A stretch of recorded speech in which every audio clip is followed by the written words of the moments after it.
यो चाहिँ निचोड निस्किनै पर्छ। होइन भने चाहिँ तपाईँहरूले यो गेम गराउन सक्नु हुँदैन भने ओभरले छोड्ने हो, बोर्ड छोडिदिनु पऱ्यो क्या। होइन हामी सक्दैनौँ, यसले सकाएर गर्न सक्दैनौँ, किन बसिराख्ने यहाँनिर? मलाई यहाँनिर कर्तव्य दिएको छ जनताले कि म यो यस मन्त्रालय अन्तर्गत पर्ने कुराहरू मेरो जिम्मेवारीको कुराहरूलाई मैले यदि फुकाउन सकिनँ, मैले यदि त्यसलाई चाहिँ कार्यान्वयन गर्न सकिनँ भने म यो ठाउँमा किन बस्नु? अनि टिम भनौँ भोलि के डिसिजन आउँछ होइन क्या, भोलि अब हामीले के डिसिजन गर्ने हो क्या, यो कुरा तपाईँले लिएर आउनु पर्यो क्या। होइन आज भोलि किन आउँदैन? सबै सम्बन्धित निकाय यहाँनिर हुनुहुन्छ, फेरि तपाईँहरूलाई घर पठाउने, फेरि टिकटको पैसा खर्च गर्ने, त्यो किन आर्थिक भारमा जान्छ? अनि जनतालाई निराश बनाइराख्ने, एउटा आउँदो जेनेरेसनलाई चाहिँ निराश बनाइराख्ने। हजुरले टिम कसरी राम्रो गर्न सकिन्छ हामी तयार छौँ, 45 दिनभित्र तयार छौँ हामी।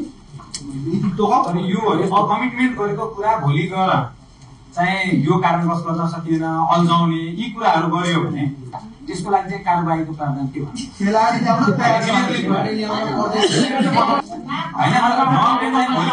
मन्त्रीजी यो सकिँदैन, अर्काको मात्र टाउकोमा हान्ने होइन, सबै मिल्नु पर्ने, सबै मिल्यो भने सम्भव छ नि त। हजुरले चाहिँ बोर्डले नै गर्नुपर्छ भन्ने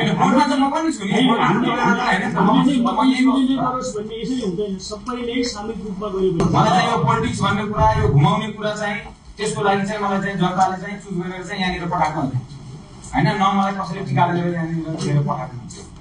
क्लियरली कुरा के हुनु पर्यो भने यो गेम कसरी हुन्छ, त्यसको समस्या के छ पहिचान गरौँ र त्यो कहाँ कहाँ कुरा सल्भिङ हुन सक्छ, त्यतिमा चाहिँ हामी डिबेट गर्न तयार। जहाँ जहाँ भन्नुहुन्छ मेरो खाँचो यो ठाउँमा तपाईँको स्थिति भयो भने यो समस्याको समाधान हुन्छ भनिसकेपछि म त्यो ठाउँमा उभिनलाई तयार छु। हामी नै निर्णय गरिरहेको छौँ के डेटमा गर्ने भनेर है। अनि यसको दोष चाहिँ अल्टिमेटली म्यानेजमेन्ट अनि सीमित सिग्नेटरी गरेको कर्मचारीलाई दोष दिने कि बोर्डले गर्ने भने त यति समय लिन्छ। अनि समय नै छोटो राखिसके पछाडि होइन डेलिभरी गर्ने समय कम भयो होला नि त, त्यस कारण समय राख्नुपर्छ। कम्तीमा 100 डेजको कुरा चाहिँ मिनिमम एक्सेप्ट 100 डेज। यस 100 डेज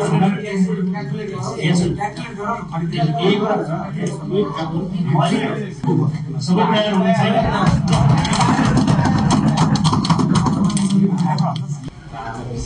वस्तु के हो भने तपाईँहरू भन्नुहुन्छ म यति पटक मिटिङ बसेँ, यति पटक मिटिङ बसेँ, तपाईँहरूलाई जनताले कर्तव्य दिएको छ, तपाईँहरू के भन्नु बसिरहनु भएको छ यहाँ, म के लिएर आउँछु त्यसको लागि बोर्ड बस्नु भएको छ तपाईँहरू भनिसकेपछि यहाँ समस्याको पनि समाधान गर्नु त्यो निकायहरू पनि तपाईँहरू नै।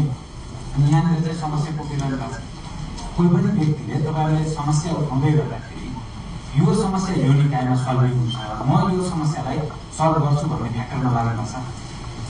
यहाँ के कुरा राख्नुभयो भने तपाईँहरूले मलाई सफल बनाउने कुरा राख्नुहुन्छ, म सफल हुने होइन क्या, यो बोर्ड सफल हुने हो क्या, यो जनतालाई सफल बनाउने हो।